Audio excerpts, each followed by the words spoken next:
누가복음 1장 26절에서 38절까지 말씀입니다.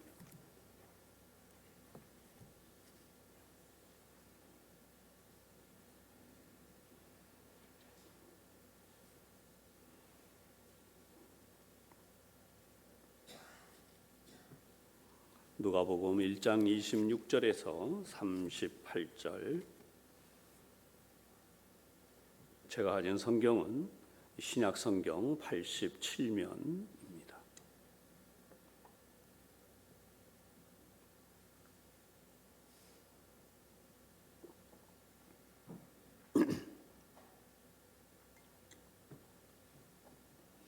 다 찾으시면 우리 한 목소리로 함께 분독하십니다. 누가복음 1장 26절에서 38절입니다. 시작. 여섯째 달에 천사 가브리엘이 하나님의 보내심을 받아 갈릴리 나사렛이란 동네에 가서 다윗의 자손 요셉이라 하는 사람과 약혼한 처녀에게 이르니 그 처녀의 이름은 마리아라. 그에게 들어가 이르되 은혜를 받은 자여 평안할지어다. 주께서 너와 함께 하시도다 하니 처녀가 그 말을 듣고 놀라 이런 인사가 어찌함인가 생각하매 천사가 이르되 마리아여 무서워하지 말라. 네가 하나님께 은혜를 입었느니라. 보라 네가 잉태하여 아들을 낳으리니 그 이름을 예수라 하라. 그가 큰 자가 되고 지극히 높으신 이의 아들이라 일컬어질 것이요 주 하나님께서 그 조상 다윗의 왕위를 그에게 주시리니 영원히 야곱의 집을 왕으로 다스리실 것이며 그 나라가 무궁하리라. 마리아가 천사에게 말하되 나는 남자를 알지 못하니 어찌 이 일이 있으리이까. 천사가 대답하여 이르되 성령이 내게 임하시고 지극히 높으신 이의 능력이 너를 덮으시리니 이러므로 나실 바 거룩한 이는 하나님의 아들이라 일컬어지리라. 보라 네 친족 엘리사벳도 늙어서 아들을 배었느니라. 본래 임신하지 못한다고 알려지니까 이미 6달이 되었나니 대저 하나님의 모든 말씀은 능하지 못하심이 없느니라. 마리아가 이르되 주의 여종이오니 말씀대로 내게 이루어지이다 하매 천사가 떠나가니라. 아멘. 오늘 우리 함께 봉독한 말씀이 모두에게 큰 은혜가 되시기를 바랍니다. 오늘도 우리 양쪽에 있는 분들을 축복하며 인사하겠습니다. 오늘도 하나님 은혜가 충만하시기 바랍니다. 네, 있습니다. 오늘 말씀은 그 이름을 예수라 하라라고 하는 제목으로 함께 은혜를 나누겠습니다. 해마다 성탄이 되면 성탄 시즌이라고 하죠. 이 성탄이 앞에 있는 이런 성탄달이 되거나 또는 성탄 시즌이 가까워 오면 지구촌의 즐거운 시간이라고, 그래서 사람들이 즐거워하는 시간들이 시작이 됩니다.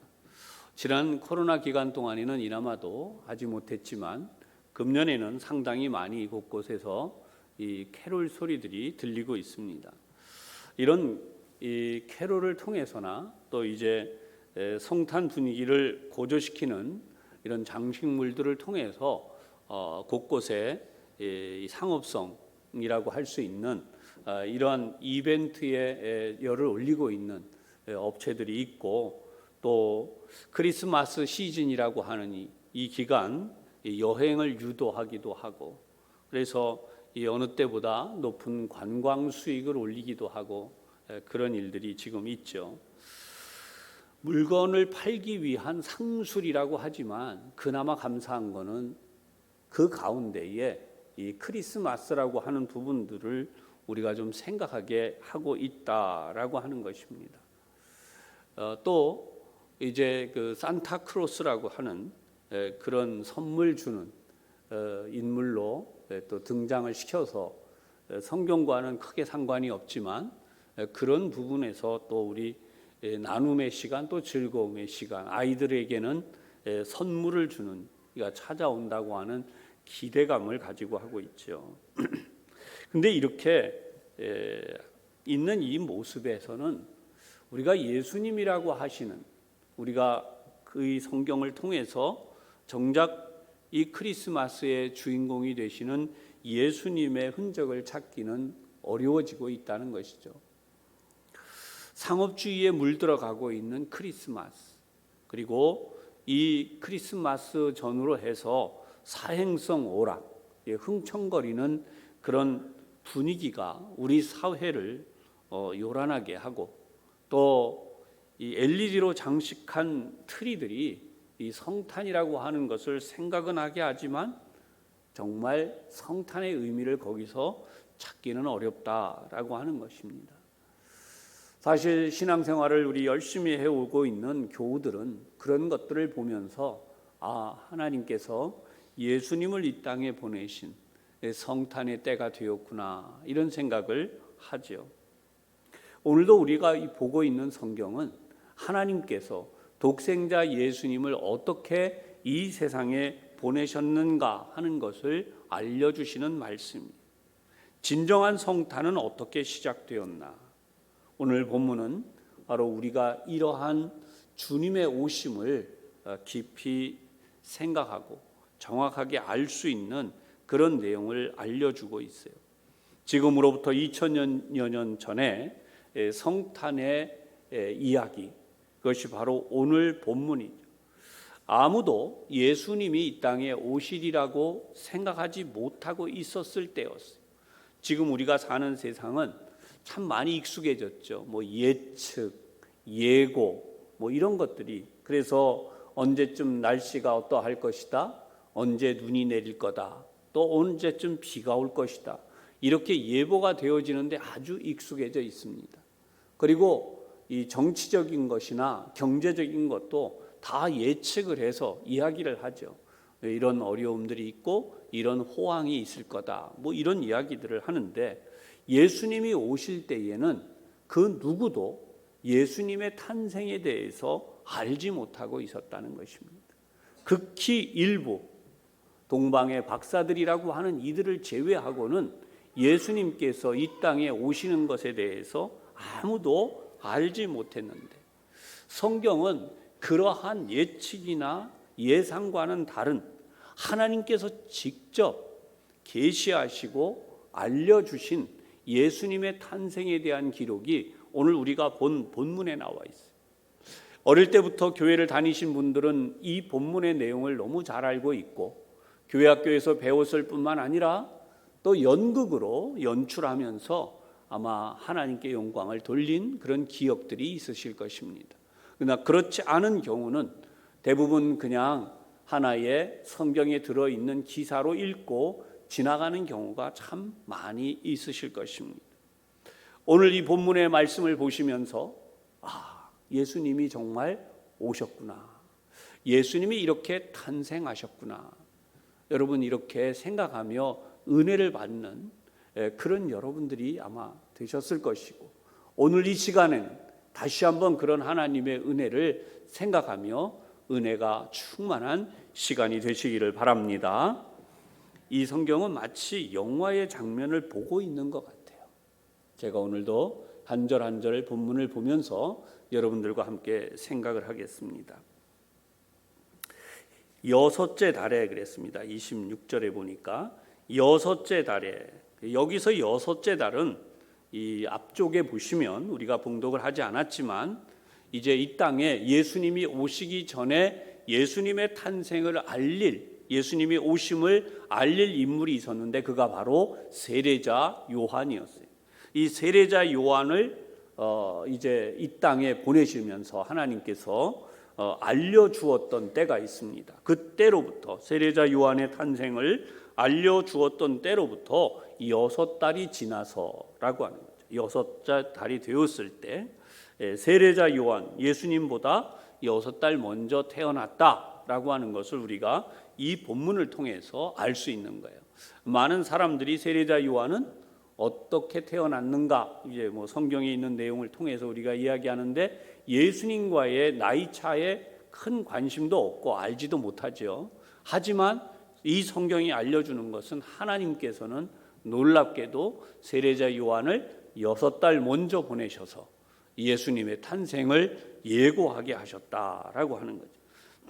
하나님의 손길 아래서 늙은 노 부부였던 사가랴와 엘리사벳, 이 사람들은 불임으로 고통당하고 있었던, 자녀가 없었어요.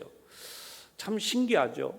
여러분, 이럴 때는 우리가 이 부분에 대해서 한번 이런 생각을 해봐야 돼요. 예수님을 정말 잘 믿으면 항상 우리에게는 모든 복이 넘치는가? 성경은 그 약속을 분명히 하고 있어요. 그런데 이상하게도 하나님의 계획 아래에 있는 특별한 일이 있습니다. 그것은 아브라함도 100세가 되어서야 아들을 낳았다는 것인데, 오늘 여기에도 보면 이 엘리사벳이 아이를 갖지 못해요. 그래서 그 노인이 될 때까지 하나님을 잘 섬긴 사가랴와 엘리사벳 사이에 아이가 나지 않아서 계속 그들은 하나님만을 바라보며 그 나이가 들어오도록 살아오고 있었다는 것입니다. 사가랴는 제사장의 아내로서 엘리사벳이 같이 이렇게 부부가 세월을 보내고 있는데, 갑자기 하나님의 전에서 분향하고 있는 사가랴에게 천사가 나타났어. 너에게 아들이 있을 것이다. 그리고 그 이름을 요한이라고 하라. 이렇게 알려준 것이죠. 그러니까 그로부터 6달 후에 오늘 성경 본문을 보니까 천사 가브리엘이 하나님의 보내심을 받았다라고 기록하고 있습니다. 우리가 성경을 그냥 읽어 내려가면 천사가 그냥 왔다라고 생각할 수 있죠. 근데 여러분, 천사의 모습에 대해서 여러분들은 어떻게 생각하세요? 천사는 날개가 달렸다.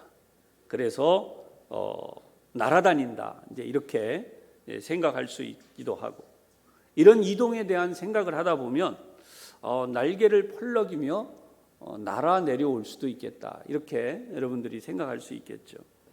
또 아니면 특정한 공간에서 천사가 갑자기 나타날 수도 있습니다. 그렇죠? 갑자기 어떤 공간에, 예를 들어서 이 자리에도 천사가 갑자기 그냥 나타날 수도 있어요. 여러분이 가정에서 기도하고 있다든지, 아니면 생활하고 있는데, 아니면 여러분들이 살고 있는 삶의 자리에 천사가 갑자기 그냥 나타날 수도 있어요.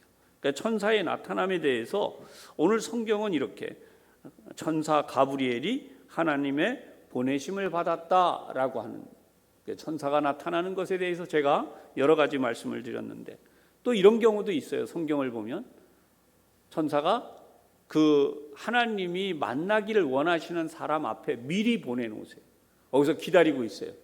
그리고 그 사람을 하나님이 만나시도록, 그렇게 천사를 통해서 하나님이 만나게 역사하시는 그런 경우가 있는 거죠. 이렇게 성경에는 다양한 천사의 등장이 기록되어 있는데, 오늘 이 본문을 보면 이 목적지에 대해서 하나님이 보내셨다, 하나님께서 천사 가브리엘의 등장을 이렇게 기록해 놓게 하셨어요. 자, 근데 이렇게 천사가 나타나게 된 이 보내심을 받은 곳이 어디냐?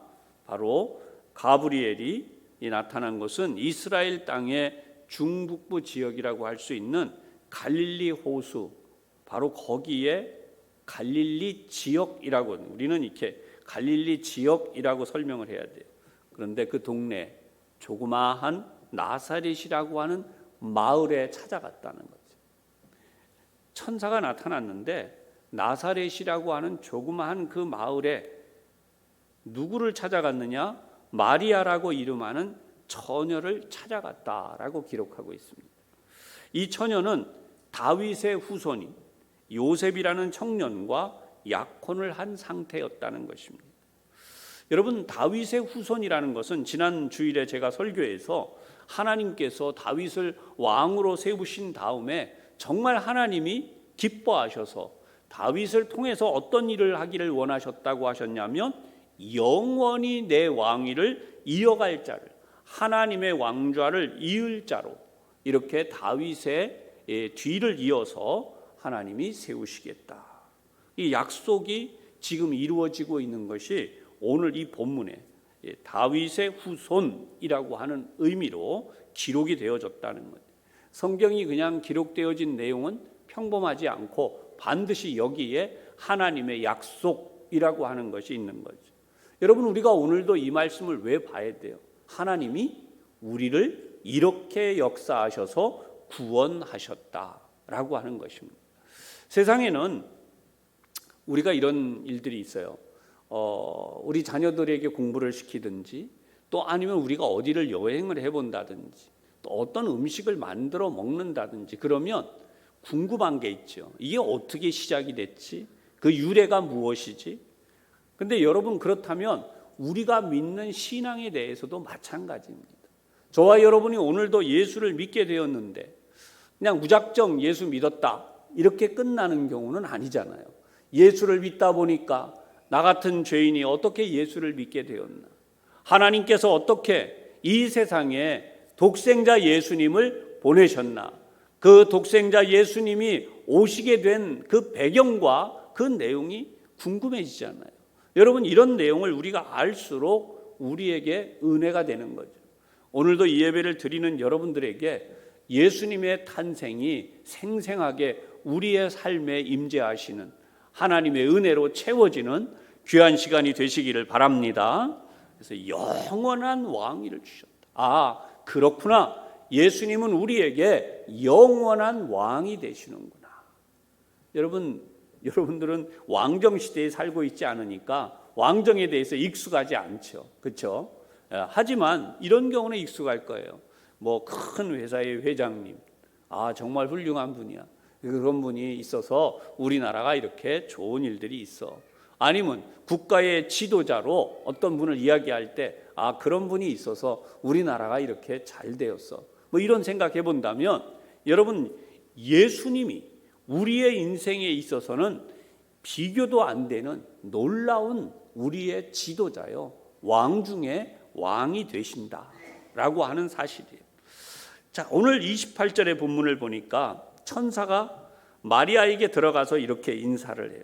그에게 들어가 이르되 은혜를 받은 자여 평안할지어다. 주께서 너와 함께 하시도다. 가브리엘 천사가 마리아의 집에 들어갔는데요, 두 가지 인사를 먼저 해요.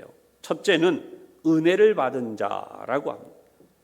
여러분, 오늘 이 자리에 있는 모두가 하나님의 은혜를 받은 분들이 되시기를 주님의 이름으로 축복합니다. 은혜를 받은 자라고 하는 이 단어는 원래 신약 성경에 단 두 곳밖에 쓰이지 않았어요. 이 은혜라고 하는 이 단어의 중요한 의미는 것은 아무 공로 없이, 아무 값 없이 그냥 하나님이 복을 주시는 거예요. 저와 여러분이 예수를 믿는데 아무 공로, 아무 값 없이 그냥 하나님께서 예수 믿게 만들어 주신 거예요. 아멘. 이것이 은혜예요. 자, 두 번째 인사를 했는데요, 평안하라라고 하는 것입니다. 여기서 이 평안하라는 것은 천사가 나타났기 때문에 너무나 놀랐기 때문에 이렇게 평안하라라고 인사했다, 그렇게 할 수도 있습니다.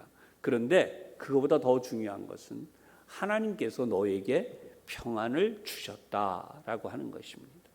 그래서 오늘 우리가 이 땅에 살면서 이 두 가지, 하나님이 우리에게 은혜를 베푸시고 우리의 삶을 평안하게 인도하시면 이 땅에서 받을 수 있는 모든 복을 사실은 다 받았다고 볼 수 있어요. 아멘. 여러분, 삶이 평안하게 하나님이 인도해 가시고 우리 모두가 원하는 것입니다. 하나님이 하나님의 사랑을 베풀어 주셨어. 근데 여러분, 더 놀라운 사실로 오늘 천사가 이 마리아에게 이야기를 해요. 주께서 너와 함께 하시도다. 주께서 너와 함께 하시도다. 여기까지 인사의 원문을 우리가 살펴보면 갑자기 지금 너에게 하나님이 임하신다, 이렇게 말씀하시는 것이 아니라 히브리어 원문에는 과거로부터 하나님이 이미 너와 함께 계셔서 은혜를 베푸시고 그리고 지금까지 함께 해 오셨다라고 하는 바로 그런 말을 하고 있다는 것입니다. 그러면 여러분, 저와 여러분이 어떻게 살아오고 있다는 거예요? 우리는 모르지만 우리가 이 땅에 태어날 때부터 이미 하나님은 계획을 가지고 저와 여러분을 구원하기로 하시고 지금까지 우리를 인도해 오고 계시다는 거예요. 힘들고 어려울 때가 있고 지금도 우리 가운데는 연약함, 몸에 힘들고 어려움을 겪고 있는 분들이 있지만 여러분의 생각과 여러분의 모든 삶에 하나님께서 개입해 계시고 지금도 여러분들을 인도해 오고 계시다는 거예요. 할렐루야. 여러분, 이 사실을 항상 믿고 아멘으로 살아가시기를 바라요. 말씀을 듣고 그런 은혜를 받았음에도 하나님께 응답하지 않는 것은 우리가 굉장히 불손한 태도가 됩니다. 하나님이 나를 사랑하시고 지금까지 이렇게 인도하셨다. 너무나 감격스럽잖아요. 우리는 인간들끼리도 선물을 주고받을 때 그러잖아요. 선물을 줬어요. 시큰둥하게 받습니다. 에휴, 참 사람이 그런 마음이 들죠. 그런데 만약에 그 선물을 받은 사람이 정말 감격적인 표현을 해요. 그러면 주는 사람도 기쁘지만 그렇게 선물을 주고 난 뒤에도 무슨 생각을 해요? 다음에 또 선물을 줘야겠다. 시큰둥하는 사람은 줘도 별로 그렇게 관심이. 그러니까 여러분, 이런 생각을 하면 우리가 마땅히 하나님께 은혜를 받고 하나님께 선물을 받았다면 감격의 표현이 일어나야 돼. 그게 감동이고 하나님께 영광을 돌리는 거예요. 하나님을 기쁘시게 하는 거예요. 아멘. 예, 그것을 우리가 훈련해야 됩니다. 근데 여러분, 좀 이런 표현이, 그런데 나이가 들어갈수록요, 사람이 반응이 점점 줄어들어가요. 어떠세요, 여러분? 반응 스스로 느낄 때 다 겪어봤어, 다 경험해봤어. 어디 놀러 가거나 어디 또 가보거나 어떤 음식을 먹어보거나, 아유, 다 거기서 거기야. 나이 들어보니까 거기서 거기야. 여러분, 은혜는 그러면 안 돼요. 은혜는 그러면 안 돼요. 하나님의 주시는 복은 그렇게 느껴지면 안 되는 거예요. 하나님이 우리를 구원하셨다는 데 대해서 그렇게 느껴져서는 안 되는 거예요. 아멘. 하나님 앞에 우리가 진정으로 감격을 느끼고 감사하며 살아가야 돼요. 만약에 그렇지 않다면 그 은혜와 감격을 빼앗는 마귀 역사가 있다는 걸 아셔야 됩니다. 아니 뭐 자연히 내가 나이 들어서 그렇지. 아니에요, 여러분. 여러분이 경험해 볼 수 있는 거 하나만 말씀드릴게요. 병원에 가서 고통을 너무 당해서 치료받으러 갔어요. 의사가 말합니다. 이거 치료할 수 있습니다. 이렇게 해서 고쳐줍니다. 그래서 정말 고통 속에 아파가면서 치료받고 났어요. 여러분, 치료받고 나니까 그 기쁨이 어때요? 상상할 수 없이 즐겁잖아요. 감사하잖아요. 마찬가지입니다. 하나님이 나를 구원하셨다. 하나님이 나를 인도하고 계시다. 하나님이 나에게 평안을 주신다. 하나님이 지금도 역사하고 계시다. 할렐루야. 여러분, 그것이 항상 감동이고 감격이고, 그래서 그 가운데 우리가 기뻐하며 살아가야 됩니다. 그것이 오늘 성경이 우리에게 알려주시는 사실이에요. 하나님은 지금까지 여러분들에게도 마리아에게 하신 것처럼 은혜를 베풀고 계시다는 거예요. 사랑을 베풀고 계시고 하나님의 평안을 주시고 계시고 하나님께서 여러분 가운데 함께하고 계시다는 거예요. 아멘.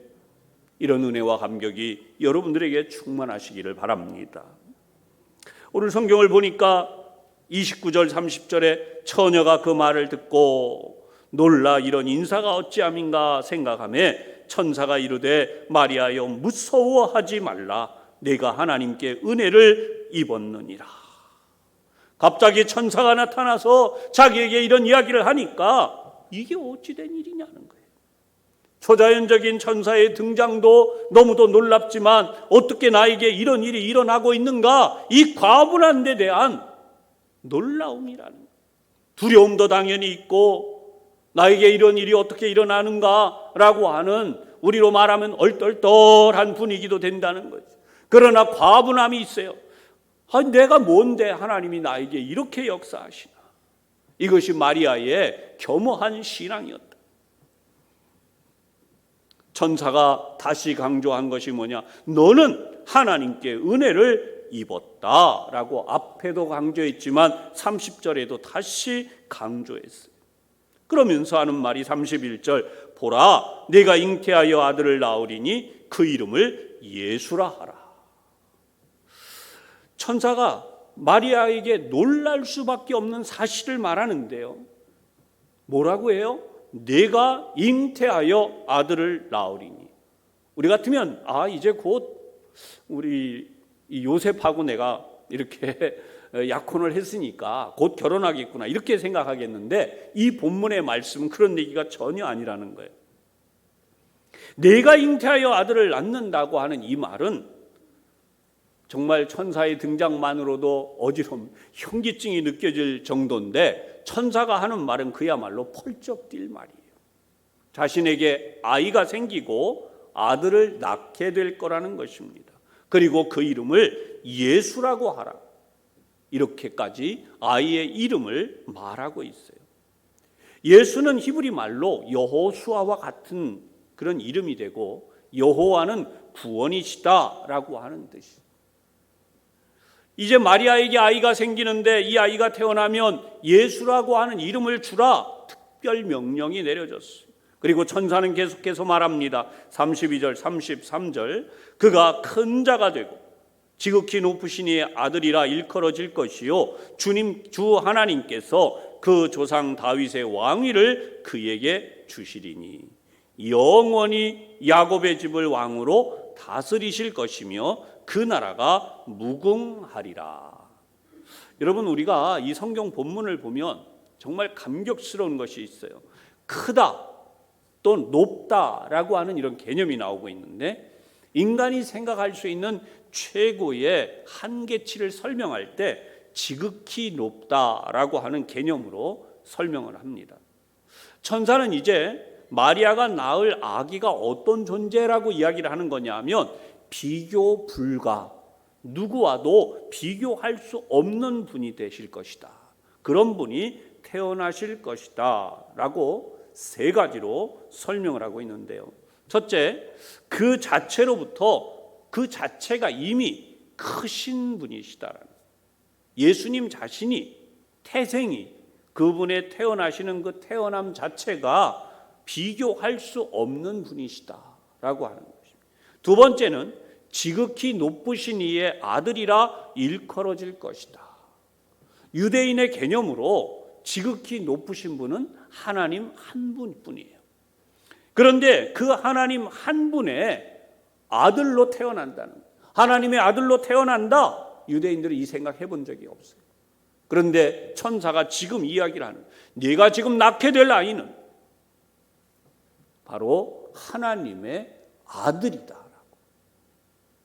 우리가 이 역사극, 이런 사극들을 보면요, 그 태어날 때 뭐 용의 핏줄을 타고 났다 그래가지고 또 굉장히 이야기들 많이 하고, 여러분들이 그런 걸 보면서 이 핏줄이 다르다 뭐 이럴 거잖아요. 느끼면서 보는 게, 예수님은 처음부터 하나님의 아들로 태어나셨다.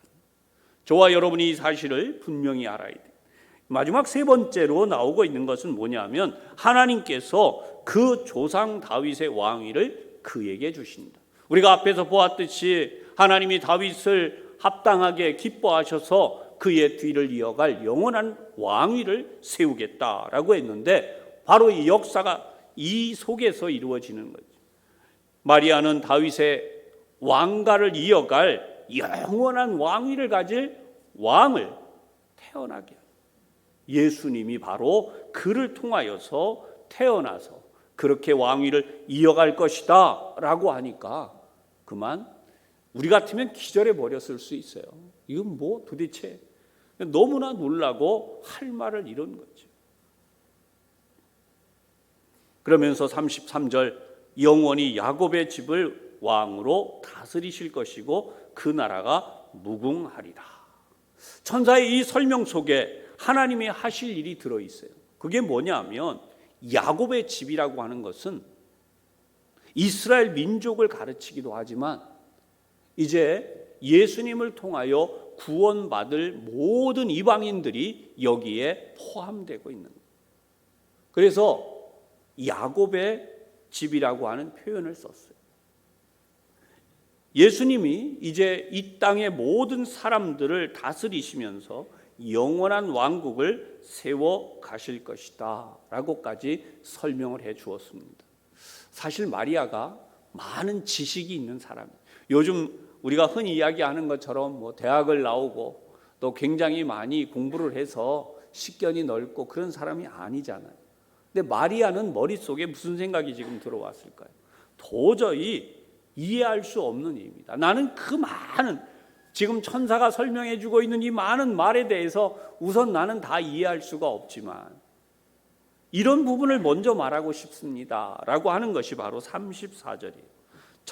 마리아가 천사에게 말하되 나는 남자를 알지 못하니 어찌 이 일이 있으리이까. 이 말은 단순해요. 나는 처녀입니다. 남자들하고 어떤 행위도 한 적이 없어요. 그리고 앞으로도 그럴 것입니다.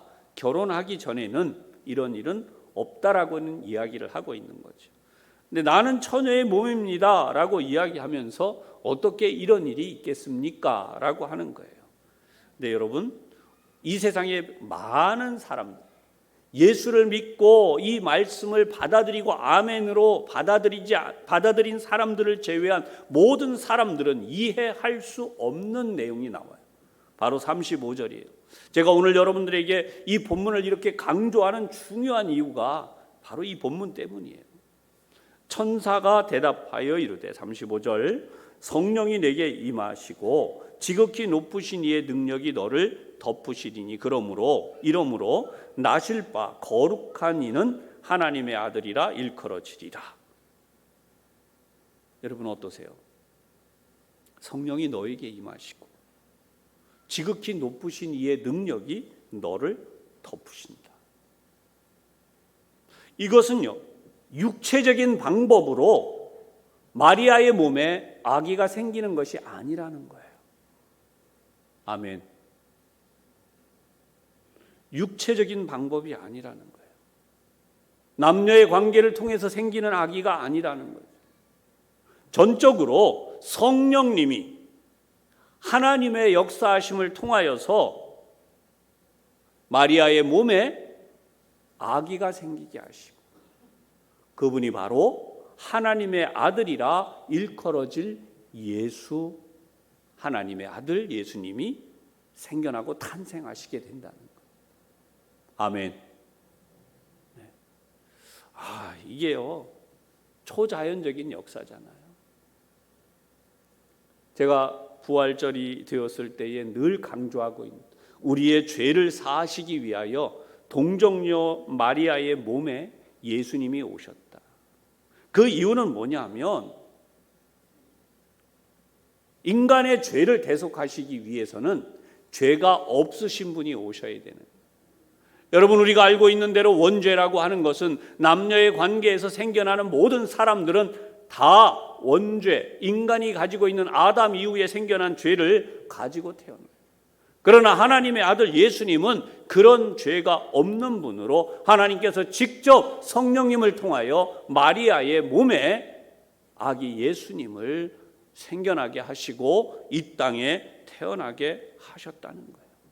저와 여러분이 오늘 이 사실의 말씀을 다시 한번 보면서 믿음으로 우리의 구원에 대한 부분들을 깨닫고 아멘으로 화답해야 되는 거예요. 아멘. 그래서 이 말씀이 있는 거예요.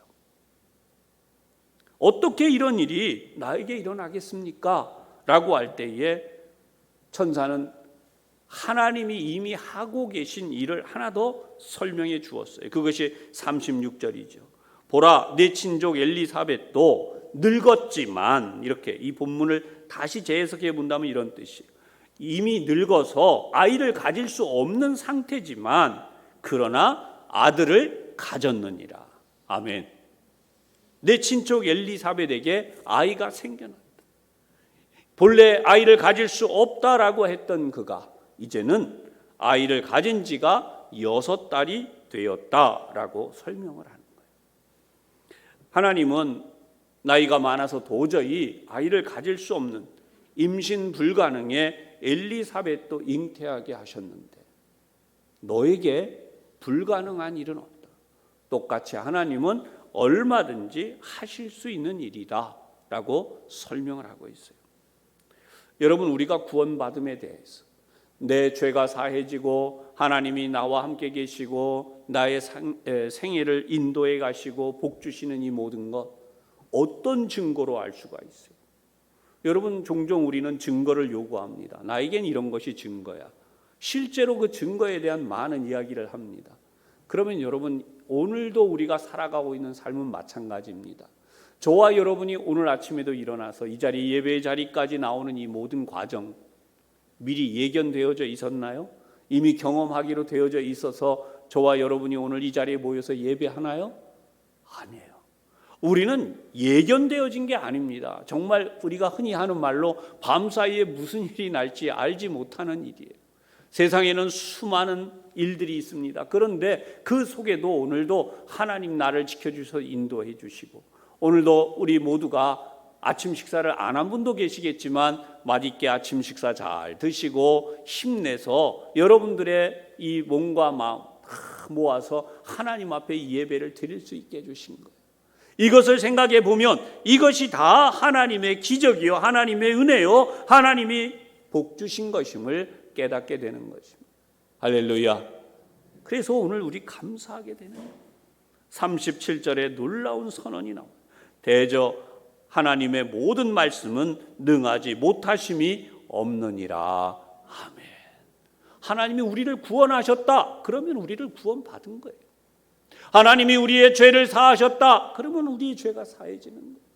하나님께서 여러분들에게 하나님의 복을 내리시겠다. 그러면 여러분들은 그 하나님의 복을 받은 거예요. 이것이 바로 오늘도 이 성경이 우리에게 주시는 말씀입니다.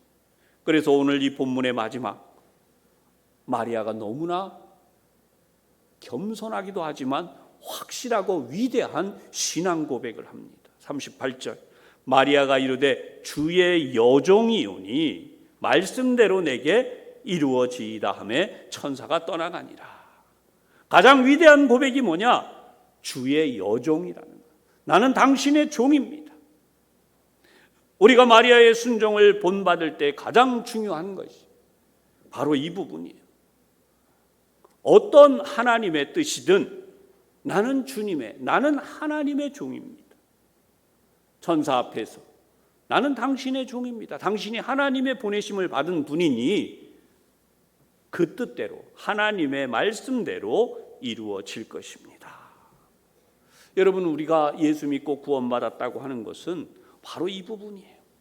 예수님께서 이 땅에 오셔서 우리를 구원하기 위해 오셨다라고 하는 사실을 우리가 믿을 때에, 그 예수님께서 십자가에 달려 우리를 위해 보혈의 피를 흘리심으로 우리의 죄가 사해졌다라고 하는 사실을 믿을 때에 우리가 구원을 받고 하나님의 나라에 들어가는 하나님의 자녀가 되는 거죠. 저와 여러분이 이 땅을 사는 것은 우리의 이성이 아니에요.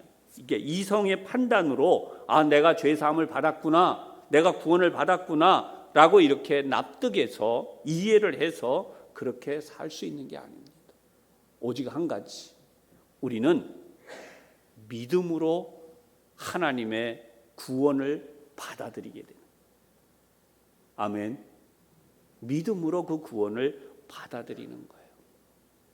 예수님이 우리를 구원하셨구나. 그리고 오늘도 죄인된 우리가 이 땅을 살면서 죄인으로 살 수밖에 없는 한계가 있지만, 그러나 우리의 죄를 예수님 앞에 고백하면 예수님이 우리의 죄를 사해 주시고 다시 한번 하나님의 능력으로 일으켜 주셔서 우리를 인도해 가시는구나. 할렐루야. 이것이 바로 성도들이 믿음으로 사는 비결이 되는 거죠. 오늘 대림절 두 번째 주일 말씀, 예수님이 이 땅에 오신 것은 우리를 구원하기 위해 오셨다는, 그리고 나를 지금도 인도해 가시는 주님이시며 다시 이 세상에 오실 때에 영원한 천국 하나님 나라로 우리를 데려가신다는 것입니다. 그러기에 우리가 이 성탄에는 꼭 해야 될 사명이 있어요. 우리 가정에서부터, 나 자신부터 그렇지만 우리 자신부터 예수님이 내 가정의 주인이시다, 내 인생의 주인공이시다. 할렐루야. 그리고 이 사실을 이웃에게 전하며 살아가는 거예요. 하나님, 예수님의 오심, 이 구원의 빛이 모든 인류, 어둠 가운데 있는 이들에게 비춰지게 하여 주시고, 우리 모두가 이 구원의 빛을 전하는 일을 위해서 기도하고 전도하고 우리 예수님을 위해 살아가는 삶이 되게 하여 주시옵소서. 이렇게 하나님 앞에 믿음으로 살아가시는 우리 교우들이 다 되시기를 주님의 이름으로 축원합니다. 기도드리겠습니다. 주의 여정이 오니 말씀대로 이루어지이다. 마리아가 믿음의 고백을 하여 하나님 앞에 영광을 올린 것처럼 오늘 이 예배를 드리는 저희들 모두가 죄인일 수밖에 없는 저희들을 구원하기 위하여 오신 우리 주님을 고백할 때에 동정녀 마리아의 몸에서 나셔서 우리의 구세주가 되심 분명하게 믿으며 우리의 자녀들에게도 이 사실을 전하여 의심 없이 하나님의 자녀로 하나님의 백성으로 살아가는 우리의 후손들이 될 수 있도록 인도하여 주시옵소서. 이 사실을 세상에 널리 전하고 증거하고 전파하는 하나님의 백성들이 되기를 원하오니 날로 상업화되어지고 성탄의 본질이 왜곡되어져 가고 있는 이때에 주님의 나심이 다시 세상의 빛이 되시며 어둠을 밝히시고 구원의 역사가 더 충만하게 이루어지게 해 주옵소서. 이 예배를 드리고 있는 저희들을 통하여 하나님 큰 구원의 역사가 이루어지기를 원하오니 저희들을 구원하셔서 하나님의 자녀로 영원하신 그 왕권 아래 있게 하여 주셔서 믿음으로 살게 하여 주셨으니 저희들이 더욱 마리아와 같이 하나님 앞에 순종하며 하나님의 백성으로 살아가고 또 저희들을 지켜주시고 다스려 주시옵소서.